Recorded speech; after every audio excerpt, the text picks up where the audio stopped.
Everyone, I hope you loading well. अभी हम ये प्रॉब्लम 6 करने जा रहे हैं which is related to range ही और इनर्जी लॉस और स्टॉपिंग पावर, इसमें सब कुछ इन्वॉल्व है। तो according to this problem 8.8 mega electron volt alpha particle have a range of 8.6 centimetre in standard air. तो एयर में उन्होंने अल्फा पार्टिकल, इस एनर्जी के अल्फा पार्टिकल की रेंज बताई है कि इतनी रेंज तक वो ट्रैवल कर सकते हैं एयर के थ्रू अगर वो इस एनर्जी के हैं। फाइंड देयर एनर्जी लॉस पर सेंटीमीटर, एनर्जी लॉस पर सेंटीमीटर उनके फाइंड आउट करना है। And if you remember that कि एनर्जी लॉस पर centimetre by definition is stopping power, तो वो हमने फाइंड आउट करनी है इन standard air at a distance of 4 centimetre from a thin source. तो नॉर्मली हम जो फाइंड आउट करते होते हैं ना स्टॉपिंग पावर, वो उसी पॉइंट पे कर रहे होते हैं जिस पॉइंट पे इसकी इनिशियल एनर्जी, जो कि यहाँ पे 8.8 मेगा इलेक्ट्रॉन वोल्ट है ना।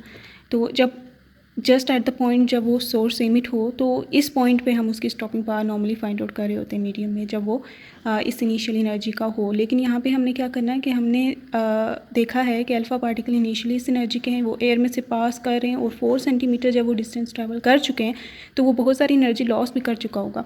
तो इस पॉइंट पे जाके 4 centimetre distance from source, this is the source जहाँ से अल्फा पार्टिकल इस एनर्जी का इमिट हुआ, उसने इतना डिस्टेंस ट्रैवल किया, यहाँ पे वो पहुँचा। इस पॉइंट पे उसकी स्टॉपिंग पावर मीडियम की क्या होगी? स्टॉपिंग पावर इनिशियल एनर्जी पे डिपेंड कर रही होती है, तो मतलब कि इंस्टेंटेनियस एनर्जी पे डिपेंड कर रही होती है। इस पॉइंट पे अल्फा पार्टिकल की एनर्जी डिफरेंट होगी दैन दिस वन, इस पॉइंट पे भी डिफरेंट, इस पॉइंट पे भी डिफरेंट, हर पॉइंट पे डिफरेंट होती है स्टॉपिंग पावर डिपेंडिंग अपॉन उसकी एनर्जी क्या है, क्योंकि मीडियम में वो कंटिन्यूसली एनर्जी को लूज़ कर रहा होता है, तो हैंस उसकी एनर्जी कंटिन्यूसली चेंज हो रही होती है। तो इस पॉइंट पे जबकि वो 4 सेंटीमीटर फ्रॉम सोर्स है, तो इस पॉइंट पे उसने उसकी स्टॉपिंग पावर कितनी है हमने वो फाइंड आउट करनी है। तो जैसे मैंने बताया कि स्टॉपिंग पावर एनर्जी पे डिपेंड कर रही होती है, हैंस डिफरेंट डिस्टेंसेस पे या पेनिट्रेशन डिस्टेंस भी इसको कहा जाता है। Penetration distance, different penetration distances पे स्टॉपिंग पावर डिफरेंट होती है। सो हमने पहले तो ये फाइंड आउट करना है स्टॉपिंग पावर क्या है 4 सेंटीमीटर डिस्टेंस पे इन एयर मीडियम। और इसके बाद प्रॉब्लम, हाँ ये है प्रॉब्लम, इसके बाद कहा गया है what will be the energy loss. अब एनर्जी लॉस फाइंड आउट करना है ऐसे ही एनर्जी के अल्फा पार्टिकल की, लेकिन when they pass through a gold foil of 8000 nanometre thickness and there is the density of the gold foil. तो यहाँ पे फिर इन्होंने पार्ट बी एक कह सकते हैं आप, फर्स्ट पार्ट में उन्होंने एयर मीडियम में स्टॉपिंग पावर का पूछा है 4 centimetre from the source, and second part में उन्होंने कहा है कि एनर्जी लॉस फाइंड आउट करें जब alpha particle gold foil of thickness 8000 nanometre में से ट्रैवल करेंगे, तो इस ट्रैवलिंग के दौरान वो कितनी एनर्जी को लूज़ करेंगे हमने वो कैलकुलेट करना है। ठीक है, तो क्योंकि एज आई टोल्ड अर्लियर कि जब भी पार्टिकल्स या रेडिएशंस मीडियम में से पास करती हैं तो वो एनर्जी को लूज़ करती हैं। तो जितना ज़्यादा अब इस डिस्टेंस को जब वो ट्रैवल करेंगी थ्रू गोल्ड फॉइल, तो वो कुछ एनर्जी को लूज़ करेंगी, वो एनर्जी क्या है वो हमने कैलकुलेट करना है। सो आई होप हमने क्वेश्चन को समझ लिया है कि हमने एक तो स्टॉपिंग पावर फाइंड आउट करना है 4 centimetre from source, and we need to calculate the energy loss when the alpha particle of similar energy had travelled a distance of 8000 nanometre through gold foil. ठीक है, so part 1 को start करते हैं। Part 1 में है,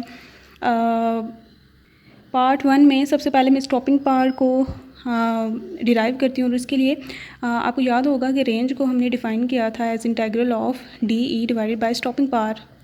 ठीक है, stopping power को वैसे एस से रिप्रेजेंट करते हैं, लेकिन मैंने एस पी लिख के अब मेरी आदत हो गई है, तो S P means stopping power for me, आप एस लिख सकते हैं इसकी जगह। तो दोनों तरफ अगर हम डिफरेंशियल लेंगे तो ये इंटीग्रल ख़त्म हो जाएगा, तो ये इसी तरह से आ जाएगी।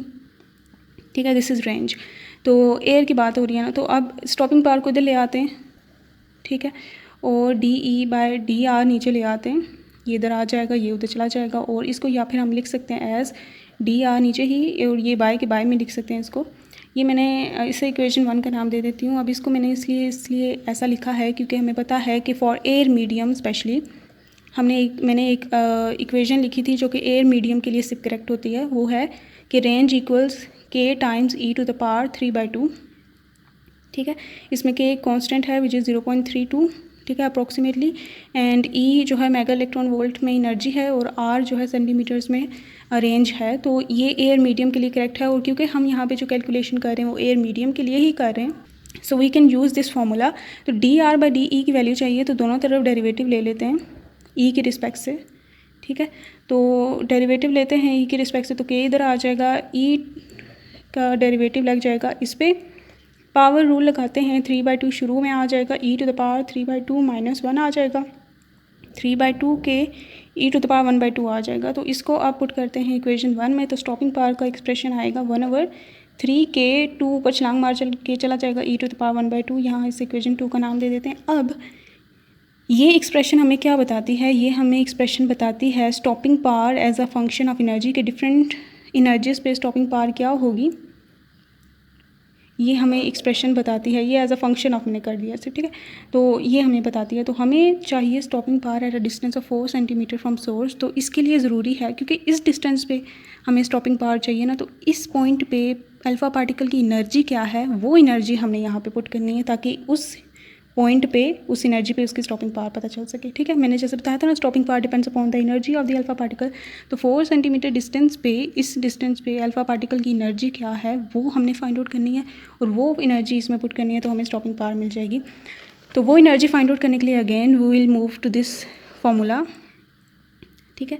तो इस फार्मूला को करते हैं। अब हमें आपको याद होगा रेंज गिवन है इस केस की, जब 8.8 मेगा इलेक्ट्रॉन वोल्ट का अल्फा पार्टिकल बम्बार्ड करेंगे हम एयर पे तो या पास कर रहा होगा उसमें से, तो उसकी मैक्सिमम रेंज हमें गिवन है विच इज़ 8.6 सेंटीमीटर, ठीक है। 8.6 सेंटीमीटर अगर उसकी इनिशियल एनर्जी ये हमें पहले से ही गिवन है, ठीक है। ये इसकी रेंज हमें गिवन है अगर ये इसकी इनिशियल एनर्जी है। अब अगर हम देखें तो यहाँ से अगर उसने 4 सेंटीमीटर डिस्टेंस ट्रैवल किया, ठीक है, ये वाला डिस्टेंस रह गया है for the particle to traverse, ठीक है। यहाँ तक डिस्टेंस उसने ट्रैवल किया। अगर ये वाला मैं पॉइंट ले लूँ, अब इसको मैं नया केस एक बना लूँ, मैं कहूँ कि यहाँ पे जो उसकी एनर्जी है लेट्स से वो ई है अल्फ़ा पार्टिकल की, यहाँ पे ये ई आई थी लेट्स से, तो उसने 8.6 सेंटीमीटर डिस्टेंस ट्रैवल किया। यहाँ पे लेट्स से उसकी एनर्जी ई है, तो अब वो ट्रैवल करेगा डिस्टेंस मैक्सिमम कितना करेगा बाय कंजर्वेशन, वो यही डिस्टेंस जो रिमेनिंग है वो करेगा। तो अगर उसकी एनर्जी ई है तो उसकी रेंज क्या हो जाएगी, ये डिस्टेंस माइनस ये डिस्टेंस विच इज़ ये वाला डिस्टेंस। तो ये 8.6 - 4 विच इज़ 4.6 सेंटीमीटर, ये रेंज बन चुकी है फॉर ई एनर्जी, अगर आप मेरी बात समझ रहे हैं। अल्फ़ा पार्टिकल तो वही है ना वो, और उसने हर हालत में 8.6 सेंटीमीटर डिस्टेंस ही ट्रैवल करना है टोटल। तो यहाँ तक ये कर चुका है। अब उसके पास इतनी एनर्जी होनी चाहिए कि वो ये डिस्टेंस ट्रैवल करे। तो ये हम नया केस बना लेते हैं जिसमें हम इसको रेंज ले लेते हैं, और इस रेंज पे जो एनर्जी चाहिए होगी वो वही एनर्जी होगी जो इस पॉइंट पे इसकी एनर्जी होगी, ओके। तो यहाँ पे हम यही चीज़ यूज़ करेंगे, और यहाँ पे रेंज लेंगे हम 4.6 सेंटीमीटर विच इज़ ये वाला, ठीक है। इन दोनों का डिफरेंस जो होगा वो 4.6 सेंटीमीटर ये लेंगे, और ई इसमें से कैलकुलेट कर लेंगे, के तो हमें पता ही है।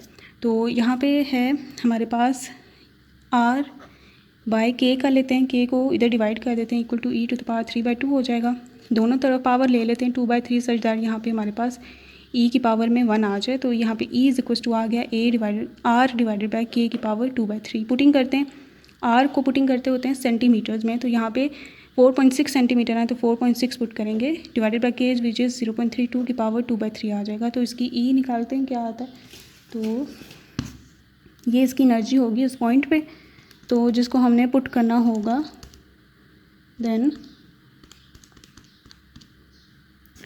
तो ये हम देख सकते हैं 5.912 आई है इसकी एनर्जी, ये मेगा इलेक्ट्रॉन वोल्ट में आई है। मेगा इलेक्ट्रॉन वोल्ट ये इसकी एनर्जी है इस पॉइंट पे। अब एनर्जी ये पता चल गई है, तो उसी पॉइंट पे स्टॉपिंग पावर भी हमें पता चल जाएगी, जो कि यहाँ पे पुटिंग करने पे पता चलेगी। के की जगह 0.32 ही पुट करेंगे, ई की जगह हम पुट करेंगे 5.912 की पावर 1/2, ठीक है। इसकी पावर इतना, तो ये हम करते हैं कैलकुलेटर, देखते हैं क्या आंसर आता है। तो ये 0.856 इसका आंसर आया है। तो स्टॉपिंग पावर जो at a distance of 4 centimetre from the source is 0.856, ठीक है। ये इसकी स्टॉपिंग पावर आई है in units of mega electron volt per centimetre, yes, ठीक है। ये इसकी हमारे पास स्टॉपिंग पावर आ चुकी है। आप सेकंड पार्ट करते हैं। सेकंड पार्ट थोड़ा सा ज़्यादा दिमाग ख़राब करने वाला है, लेकिन करते हैं इसको। सेकंड पार्ट में हमने कि कितनी एनर्जी लूज़ हुई by traversing a distance of 8000 nanometre through gold foil. Part के लिए भी हम तकरीबन वही मेथड यूज़ करेंगे। हमें अल्फ़ा पार्टिकल अगर एयर में से ट्रैवल कर रहे हैं तो उसकी रेंज गिवन है 8.6 सेंटीमीटर, और एनर्जी तो दोनों केसेस में अल्फ़ा पार्टिकल की हम सेम ही ले रहे हैं, गोल्ड के लिए भी और एयर के लिए भी। ये हमें फ़ायदा हो गया। और एयर में इसकी रेंज हमें पता है। अब हम क्या करेंगे कि गोल्ड में इसके पहले हम टोटल रेंज फाइंड आउट करते हैं कि क्या बनती है अल्फ़ा पार्टिकल की, अगर वो 8.8 मेगा इलेक्ट्रॉन वोल्ट के हैं, ठीक है, वो रेंज फाइंड आउट करेंगे, उसका डिफरेंस फाइंड आउट करेंगे। इससे जैसे पीछे भी किया था, ये डेल्टा एक्स जिसे मैं कह देती हूँ, ये हम फाइंड आउट करेंगे, ठीक है। तो फिर ये डिस्टेंस ट्रैवल करने के लिए उसे जो एनर्जी चाहिए होगी ना, ये डिस्टेंस ट्रैवल करने के लिए, वो हम फाइंड आउट करेंगे। वो कोई एनर्जी ई होगी, यहाँ पे इनिशियल एनर्जी थी ई आई, तो इसका और इसका डिफरेंस निकालेंगे तो ई लॉस्ट आ जाएगी, हमें मिल जाएगी, ठीक है। आई होप आपको हमारा मंसूबा समझ आ गया है। तो ये स्टार्ट करते हैं। सबसे पहले हाँ, रेंज फाइंड आउट करते हैं गोल्ड की। तो उसके लिए हम वही करेंगे कि क्योंकि एयर में भी वही अल्फ़ा पार्टिकल है, उसी एनर्जी के गोल्ड में भी वही हैं, तो हम ये वाला फार्मूला यूज़ कर सकते हैं जो कि टू डिफरेंट मीडियम में सिमिलर काइंड ऑफ पार्टिकल के बिहेवियर का शो करता है, जिनकी एनर्जी सेम होती है और नेचर भी सेम। लाइक अल्फ़ा पार्टिकल को हम एयर में भी देख रहे हैं और गोल्ड में भी देख रहे हैं, और दोनों सिमिलर एनर्जी के हैं, तो उनका कंपैरिजन किया जा सकता है, वो और ऐसे किया जाता है, ठीक है। अब इनमें वैल्यूज़ हम देख लेते हैं। R2 हमने कैलकुलेट करना है, मैं R1 भी उधर ले जाती हूँ। अब डाटा लिख देते हैं जो इसमें पुट करेंगे। इस इक्वेशन में A का नाम दे देती हूँ। अब इसमें R2 से मुराद गोल्ड है, 1 से मुराद होगा एयर। तो R1 तो यहाँ पे मैंने लिखा हुआ है कि वो 8.6 सेंटीमीटर है। रो 1 जो है डेंसिटी ऑफ एयर है, जो कि 1.266 × 10⁻³ ग्राम पर सेंटीमीटर क्यूब होती है, ठीक है। और रो 2 जो है डेंसिटी ऑफ गोल्ड है, जो कि गिवन है 19.3 ग्राम पर सेंटीमीटर क्यूब। A2 है गोल्ड का एटॉमिक वेट, जो कि 196 होता है, और A1 है एयर का एटॉमिक वेट, जो कि 14.6 होता है। ये आपने याद कर लेने हैं, ठीक है। तो अब ये सारी चीज़ें यहाँ पे कर देते हैं पुट, और पुटिंग करने के बाद R1 8.6 हमने पुट करना है, सेंटीमीटर्स में ही पुट करना है। रो 1 भी ग्राम पर सेंटीमीटर क्यूब में, तो रो 1 है 1.266 × 10⁻³ ठीक है। रो 2 है 19.3 और यहाँ पे √196 / 14.6। तो R2 देखते हैं हमारे पास क्या आता है। यह आता है 2.066 × 10⁻³ और सेंटीमीटर यूनिट्स में ही बाय डिफ़ॉल्ट ये हमने रखा हुआ है, क्योंकि ये भी सेंटीमीटर में था। तो R2 हमारे पास ये आ चुकी है, ठीक है। तो इसकी जो R2 टोटल ये डिस्टेंस जो ट्रैवल करेगा वो 2.066 × 10⁻³ सेंटीमीटर होगा, बहुत ही कम करेगा। एंड द रीज़न इज़ क्योंकि गोल्ड जो है वो ज़्यादा अटेनुएशन या फिर ज़्यादा एनर्जी लॉसेस कॉज करता है, क्योंकि गोल्ड ज़्यादा डेंस मीडियम है और एयर बहुत ही हल्का फुल्का मीडियम है, तो इंटरेक्शन कम होती है एयर में, इसलिए उसकी रेंज भी ज़्यादा थी 8.6 सेंटीमीटर, जबकि इसकी रेंज देखें 2.066 × 10⁻³ सेंटीमीटर, बहुत ही कम रेंज है अल्फ़ा पार्टिकल की इन गोल्ड फॉइल। सो खैर यहाँ पे ये कर लिया। अब हम डेल्टा एक्स फाइंड आउट करते हैं। Delta x is the new range हो जाएगी, ठीक है। स्टेप्स वही हैं। तो R2 - 8000 नैनोमीटर है ना, उसे सेंटीमीटर में करना है, तो नैनोमीटर होता है 10⁻⁹ 9 में से -7 अलग करते हैं, -2 अलग, -2 सेंटीमीटर बन जाएगा। तो ये ताकि सेंटीमीटर में पुटिंग कर सके ना, ठीक है। ये 8000 नैनोमीटर को आपने कन्वर्ट करना है सेंटीमीटर में। 8000 है 10⁻⁹ मीटर हो गया नैनो की जगह, और -7 पावर अलग करेंगे, -2 अलग, -2 वाली सेंटी बन जाएगी, -7 साथ रह जाएगी। R2 हमारा आया है 2.066 × 10⁻³ और ये आया है 8000 × 10⁻⁷। इन दोनों को माइनस करें, ब्रैकेट्स यूज़ कीजिएगा जब आप कैलकुलेटर यूज़ करेंगे। तो इसका आंसर आया है 1.266 × 10⁻³ सेंटीमीटर, ठीक है। ये डेल्टा एक्स आ चुका है, ठीक है। और ये क्या आया है, ये वो डिस्टेंस आया है जो अल्फ़ा पार्टिकल ने अभी ट्रैवल करना है इन अ गोल्ड फॉइल, ठीक है। तो जो हम फार्मूला मैंने जैसे पीछे यूज़ किया था वो ये किया था ना, क्या नाम है उसका, R = K Z कहाँ से आ गया, E⁻³ 3/2। ये मैंने कहा था एयर मीडियम के लिए ही सिर्फ करेक्ट है, ये गोल्ड के लिए हम कर नहीं सकते। तो हम ई एनर्जी कैसे निकालेंगे, तो इसके लिए हम यही चीज़ करेंगे इक्वलेंसी की, ठीक है। क्योंकि दोनों में अल्फ़ा पार्टिकल इक्वल एनर्जी के ही हैं, तो हम ये एयर के साथ कंपैरिजन कर सकते हैं कि यहाँ पे ये जो रेंज हमारे पास गोल्ड के लिए आ रही है, वैसी करस्पॉन्डिंग रेंज हम निकालेंगे एयर के लिए, और वो यहाँ पे पुट करेंगे, उस पर ई आ जाएगा, क्योंकि दोनों में तो ई पार्टिकल्स की सेम ही होती है ना। जैसे मैंने कहा था ये वाला फार्मूला के अंडर तब होता है जब दोनों अल्फ़ा पार्टिकल की एनर्जी ई सेम हो।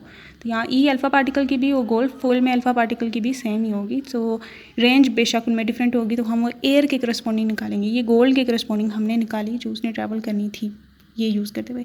तो यहाँ पे ये वाला फार्मूला यूज़ करेंगे, इसमें हम R1 अब कैलकुलेट करना है। ये सारी चीज़ें मैं उधर ले जाती हूँ,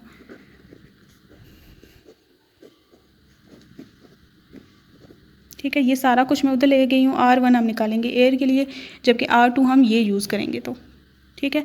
तो R1 अब मैं इतना ज़्यादा एक्सप्लेन नहीं कर सकती, वीडियो बहुत लंबी हो जाएगी। तो आई होप आपको समझ आ रहा है कि यहाँ पे हम क्या सेंस यूज़ कर रहे हैं। R2 ये होगा 1.266 × 10⁻³ रो 2 है density of gold 19.3, density of air A1, density of atomic weight of air वो A2 196। तो ये R1 हम कैलकुलेट करते हैं, ये तो कैंसिल हो जाएगा, तो ये आएगा आंसर इसका 5.3 सेंटीमीटर इसका आंसर आया है। ठीक है, तो इनको मल्टीप्लाई करने के बाद ये अब रेंज आ गई है। इसको अब इसमें पुट करते हैं तो ये R/K की पावर 2/3 = E होता है ना। इस पॉइंट पे एनर्जी निकालने के लिए ये है। ठीक है, तो ये R है, फिर 5.3 सेंटीमीटर में ये पुट करना है, 0.32 2/3 = E। तो E देखते हैं क्या आता है। E आया है 6.4 मेगा इलेक्ट्रॉन वोल्ट। ठीक है, ये एनर्जी आई है यहाँ पे इस पॉइंट पे। टोटल एनर्जी थी 8.8। लॉस्ट एनर्जी क्या होगी, ये वाली एनर्जी माइनस ये वाली एनर्जी। तो लॉस्ट एनर्जी आएगी 8.8 जो कि इनिशियल एनर्जी थी माइनस ये वाली एनर्जी। तो हमें लॉस्ट एनर्जी पता चल जाएगी। और 8.8 माइनस 6.4 करें तो 2.4 मेगा इलेक्ट्रॉन वोल्ट आता है अप्रॉक्सीमेटली। तो ये है इसका आंसर। ठीक हो गया, तो आपने इसको दोबारा बार बार समझना है। ये वाला फार्मूला सिर्फ एयर के लिए यूज़ हो सकता था और इसी से हम एनर्जी को निकाल सकते थे लॉस्ट के फॉर्म में लाने के लिए। तो इसलिए हमने ये रेंज लेते हुए इक्विवेलेंटली एयर के लिए रेंज निकाली कि अगर वही अल्फ़ा पार्टिकल एयर में ट्रैवल करता है तो कितनी उसकी रेंज होती, वो यूज़ की। क्योंकि दोनों में एनर्जी सेम है ना, एयर में भी और वो, जब ये फार्मूला यूज़ किया जाए तो एनर्जी तो निकालनी है, दोनों में सेम होगी, इसलिए ये यूज़ कर लिया।